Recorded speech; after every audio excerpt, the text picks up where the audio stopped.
ప్రేమ చూపిస్తున్న ప్రేమ ఎంత గొప్పదో, ఎంత ఉన్నతమైనదో మేము వాక్యం ద్వారా తెలుసుకుని ఉన్నాం. తండ్రి మీకు స్తోత్రం. మరొక మాట తండ్రి, ఈ దీపనపల్లె గ్రామంలో ఉన్నటువంటి మీ బిడ్డల ప్రభువా, మీ పాద సన్నిధిలో ఉంచి బిడ్డల కోసం ప్రార్థిస్తున్నాము తండ్రి.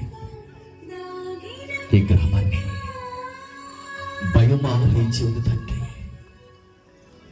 ఈ భయాన్ని బట్టి తండ్రి బిడ్డలు ఎంతగానో కృంగిపోయి ఉన్నారు నాయన. మా భయమును తొలగించగలిగిన ఏకైక దేవుడు నీవే నాయన. నీ ఒక్కసారి మా పెద్ద చూస్తే ప్రభువా మాకు సమాధానం కలుగుతుంది నాయన. మాలో ఉన్న భయం అంతా తొలగిపోతుంది తండ్రి.